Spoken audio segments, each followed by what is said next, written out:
자, 일단은 기권과 지구 기온에서 세 번째 점점 더워지는 지구 해보도록 할게요. 우리 앞에서 얘들아 복사 평형에 대해서 배웠는데 그 복사 평형이 대기가 있을 때와 없을 때에 큰 차이를 보이게 됩니다. 자, 교과서는 58페이지, 59페이지 보시면 되고요. 자, 먼저 달, 대기가 없는 경우 달의 복사 평형 먼저 보도록 할게요. 자, 달 같은 경우는 태양 복사 에너지가 들어오죠. 태양 복사 에너지가 들어오면 대기가 없기 때문에 그냥 들어온 태양 복사 에너지가 그대로 달에 전부 흡수가 됩니다. 그 다음 달에서 에너지를 밖으로 방출하게 되죠.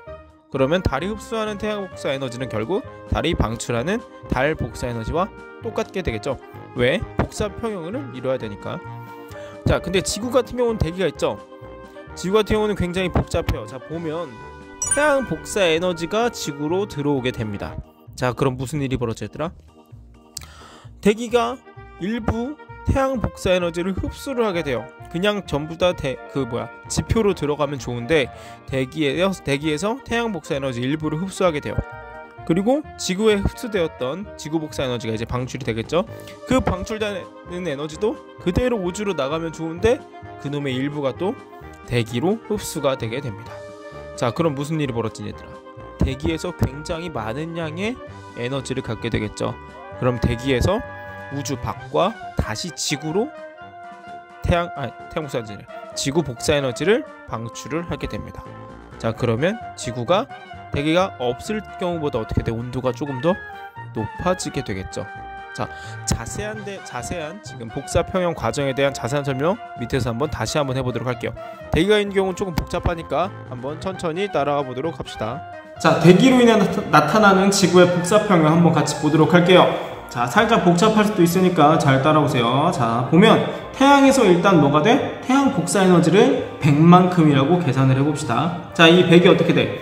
전부 다 지표로 딱 들어오면 좋겠지만, 자, 복사 에너지라고 하는 건 얘들아 빛의 형태로 에너지가 들어오는 거기 때문에 뭐가 일어나? 반사가 일어나요. 반사. 그래서 기권과 지표에 반사가 일어나게 됩니다. 이렇게 나간 에너지가 30이나 돼요. 30. 자, 그러면 70만큼이 지표로 들어와야겠지. 근데 기권이 또 흡수를 잘해.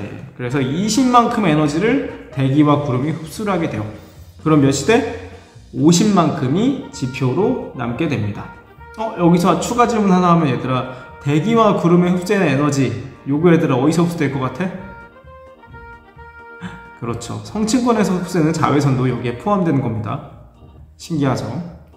자, 그럼 지표에 흡수되는 에너지가 50인데 평형을 이루려면 어떻게 해야 돼? 복사 평형을 이루려면 지표에 흡수된 50이 그대로 빠져나가야겠죠? 그래서 지표에서 밖으로 에너지가 빠져나가게 됩니다. 자, 지표에서 우주로 방출되는 에너지가 있는데 이거는 굉장히 적은 양이에요. 대부분의 지표에서 방출된 에너지는 대기로 흡수가 되게 됩니다. 그러면 대기는 얘들아 지표에서 방출된 에너지 플러스 대기와 구름에서 흡수된 에너지까지 더해서 어마어마한 양의 에너지가 대기에 존재하겠죠. 그럼 이 대기에 존재하는 에너지가 어떻게 돼? 빠져나가야겠지. 우주로 빠져나가거나 지표로 이런 식으로 다시 돌아오게 됩니다. 자, 근데 얘들아 보면 그럼 대기의 양이 다시 또 지표로 와. 그럼 지표는 어떻게 돼? 에너지의 양이 많아지니까 또 지표에서 방출이 되고 또 대기가 흡수하고 또 방출하고 또 흡수하고 그런 순환 과정을 거치면서 어느 순간 평형을 이루게 됩니다. 대기에서 방출하는 양과 지표에서 방출하는 양 그리고 지표에 흡수되는 태양 복사 에너지까지 완벽하게 평형을 이루는 순간이 딱 오게 돼요. 자, 그러면 그 순간에 그럼 태양에서 지금 태양 복사 에너지가 100만큼 들어왔지. 그리고 지표에 30만큼이 반사가 됐어. 그럼 몇이 우주 밖으로 나가야 돼? 그렇죠. 70이 우주 밖으로 나가게 되겠죠. 그래서 이 둘이 어떻게 된다? 복사 평형을 이루게 됩니다. 태양에서 들어온 에너지 70과 우주 밖으로 다시 나가는 에너지 70만큼이 평형을 이루게 돼요. 자, 그리고 그 대기가 엄청난 양의 에너지를 포함하고 있다고 했잖아. 이 포함된 에너지 양이 대기에 포함된 양이 지표로 들어오면서 우리가 흔히 듣는 그 온실 효과라고 하는 것을 일으키게 됩니다. 온실기체, 온실효과, 지구온난화에 관한 얘기는 바로 이어서 하도록 할게요.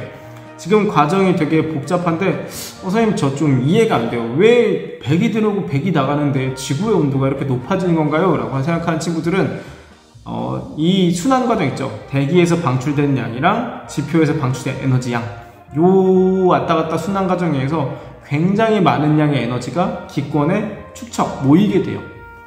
요거에 대한 자세한 과정은 선생님이 긴 과학의 정확한 수치로 다시 한번 얘기를 해놨으니까 궁금한 친구들은 가서 긴 과학을 보시면 됩니다. 선생님 좀 굳이 안 궁금해요 하는 친구들은 안 봐도 됩니다.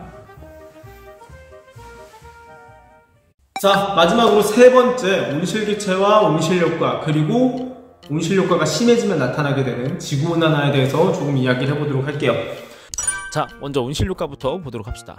온실효과는 지구가 마치 온실처럼 일정한 온도로 따뜻하게 유지되는 그런 효과를 말하는데, 아까 말했듯이 지구에서 방출되는 복사에너지를 대기가 흡수했다가 다시 지구로 방출하면서 이때 에너지가 지구를 따뜻하게 유지시켜주는 거야. 이런 온실효과를 일으키는 기체들을 온실기체라고 하는데, 지구 복사에너지를 잘 흡수하는 기체들로 구성이 되지. 이 기체들은 잠시 후에 좀 자세히 설명해 줄 텐데, 대표적으로 수증기, 이산화탄소, 메테인이 있습니다.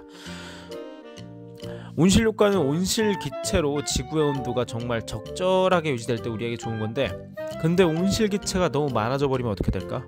그쵸? 온실효과가 강화되면서 지구온난화가 발생하게 되겠죠. 자, 지구온난화라는 건 온실효과가 너무 심해지는 거야. 온실효과가 강화되면서 지구의 평균 기온이 과도하게 높아지는 현상이지.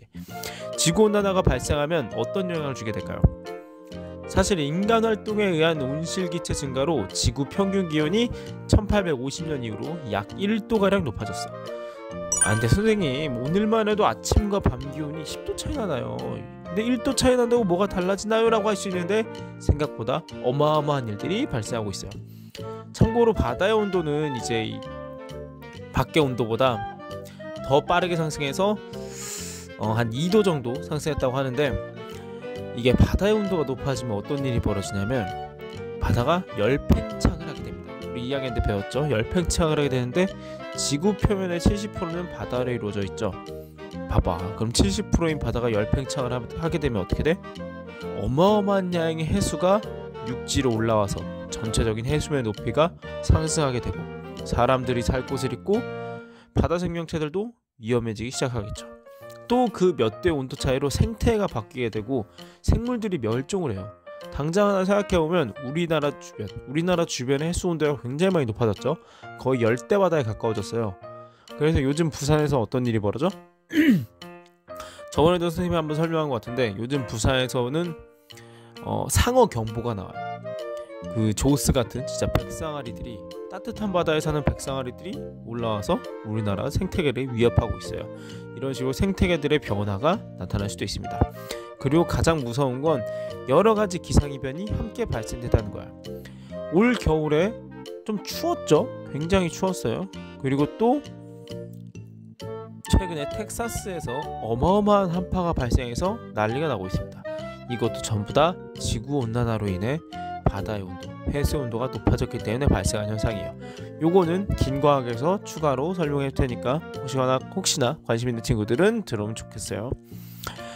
자, 이처럼 무서운 지구온난화를 일으키는 온실기체들에는 아까 말했듯이 대표적으로 수증기, 이산화탄소, 메테인이 있습니다.